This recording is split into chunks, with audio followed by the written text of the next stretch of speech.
Foreign adversaries flying drones over sensitive US airspace, harassing US citizens, and are doing so at will, with no repercussions. All right, friends, buckle up because this story is equal parts Hardy Boys mystery, technology, and wait, what the heck is going on? Over the past few weeks, New Jersey has found itself under siege. Not by aliens, probably, or even Dunkin' Donuts, but by giant drones. And when I say giant, I'm talking SUV-sized flying contraptions that seem like they're auditioning for the next Marvel movie. But it's the year 2024, almost 2025, and nobody knows who's flying these things? Come on. Let me tell you why I think it's a foreign adversary and what they could be gaining from this drone stunt. Hey friends, Wes O'Donnell here, Army and Air Force veteran and military tech writer on Medium and Substack. So it all kicks off around mid-November 2024. Reports start pouring in from New Jersey residents, big, blinking drones hanging out in the sky like they own the place. These aren't your neighbor's Christmas gifts buzzing around the backyard. These are large, professional-grade machines, hovering for hours and following flight patterns that seem to indicate the operators know what they're doing. This sounds eerily like encounters the US Navy had in 2019 with drones swarming some of their ships. Oh yeah, the US military has had a drone problem for quite some time now. Our story really starts on July 15, 2019, about 70 nautical miles off the coast of San Clemente Island. That's when several US Navy ships, including the USS Paul Hamilton and the USS Bunker Hill, encountered swarms of drones over an extended period. We're talking multiple hours of mystery quadcopters buzzing around some of the most advanced warships in the world. At the time, deck logs and automatic identification system ship locating data pointed to the presence of a civilian bulk carrier, the MV Bass Strait, flagged out of Hong Kong nearby. Coincidence? Well, the Navy didn't think so. Newly released documents shared by the War Zone suggest they suspected the cargo ship of conducting surveillance on US vessels during these drone incursions. Because apparently, spies aren't just hanging out in trench coats anymore, they've gone full DJI. The USS Bunker Hill, a Ticonderoga-class cruiser, reported as many as 11 drones swarming nearby during the incident. The ship's crew tried to contact the Bass Strait, but no dice. But here's the kicker. The drones didn't stop their antics even after the cargo ship left the area, keeping up their aerial circus for nearly 4.5 hours. Now, the US Air Force has been flying drones like the MQ-9 Reaper from Creech Air Force Base in Nevada, controlling them via SATCOM. This suggests that our foreign adversary is technologically advanced if they can control these drones from satellite without a ship close by. Radar systems like the Bunker Hill's AN Spy-1 tracked the drones at an altitude as high as 21,000 feet. Back to New Jersey, the same thing is now happening, not to Navy ships in the middle of the ocean, but over sensitive military bases on the East Coast. So what could an advanced foreign military have to gain by spooking New Jersey locals? First, the most straightforward motive would be classic espionage. These drones could be gathering critical intelligence on military installations or defense systems or industrial sites. This includes signal intelligence, intercepting communications or radar emissions, imagery intelligence, high-resolution imaging to map and analyze military bases or crucial infrastructure, and electronic warfare, testing US electronic countermeasures and assessing the ability to jam or detect these drones. Also, they could be testing US air defenses and response times, like reaction times. How quickly can the US detect and respond to aerial incursions?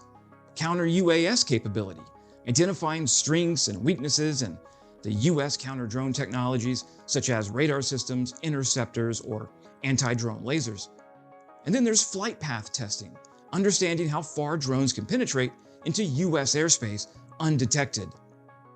What about PSYOPs or psychological operations?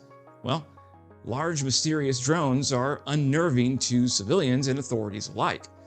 This could be an attempt to sow public uncertainty, undermine public confidence in US security and technological dominance, and create misdirection or divert attention away from other covert activities like cyber attacks, hacking, or naval operations. Another motive might be a technology demonstration showcasing their capabilities. This could be like a signal of strength, demonstrating that their drones can evade detection or operate freely in US airspace. It could be covert advertisement, testing or showing off a drone platform to potential buyers or allies, especially in the gray zone warfare scenarios. Now, I don't want to be an alarmist, but they could be preparing for future conflict by practicing simulated attacks, mapping vulnerabilities and logistics for hypothetical strikes against US installations, pre-positioning data like collecting detailed geographic and operational data for use in future hostilities, and measuring our resilience, like assessing how much disruption or fear drones can cause without actual hostilities. Next, they could be testing US political will. Flying drones over sensitive areas could gauge the political appetite for escalation.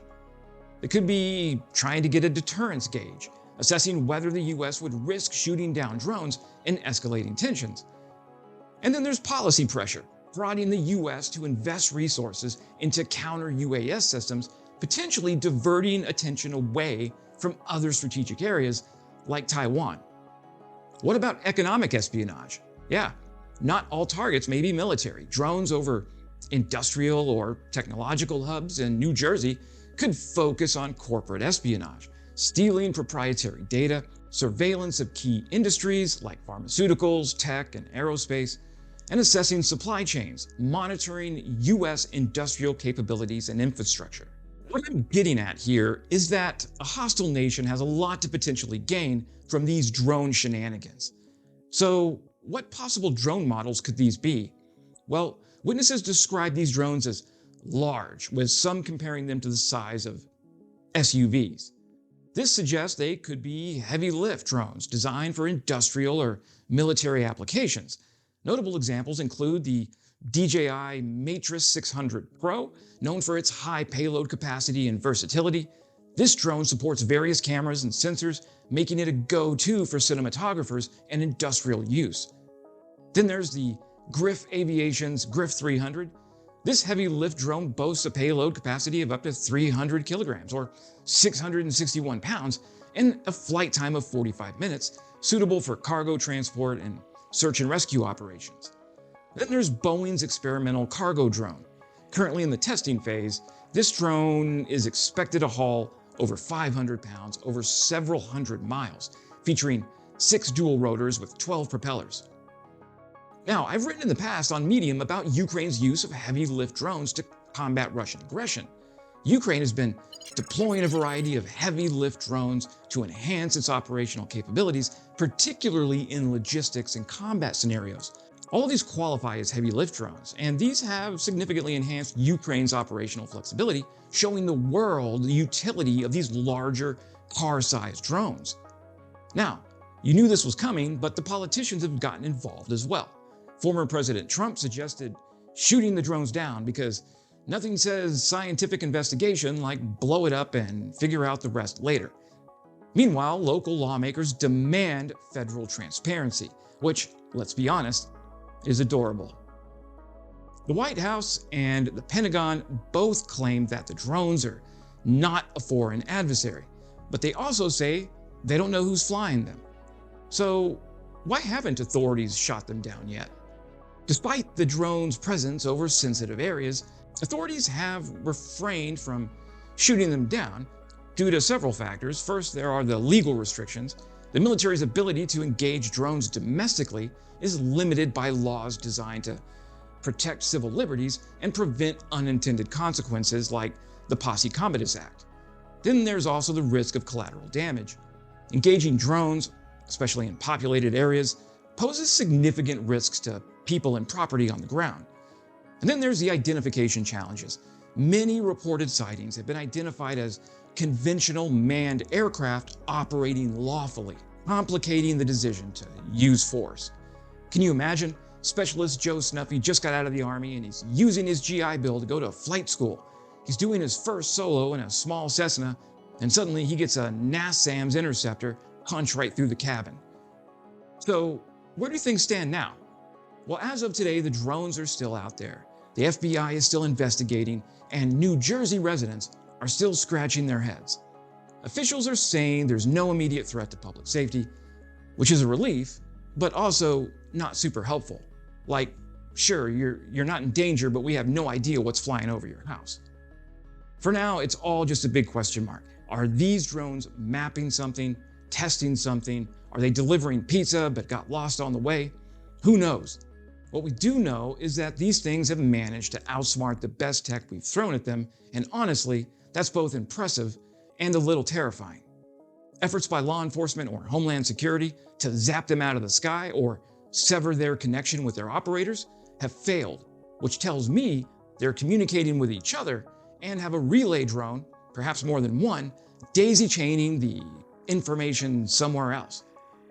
Whether it's a rogue tech company, a foreign nation, or just some guy with too much money and free time, one thing's for sure. New Jersey has earned itself a spot in the Drone X-Files. Okay, friends, keep looking up because you never know when you're going to spot something in the sky that makes you go, what the? And subscribe if you're not already because it really helps the channel grow. Will YouTube still serve you up my videos if you're not subscribed? Sure, but it helps the channel when you are because I can negotiate higher fees for future sponsored segments. Anyways, that's it. Stay frosty, stay safe. Glory to Ukraine, glory to the heroes. Slava Ukraini.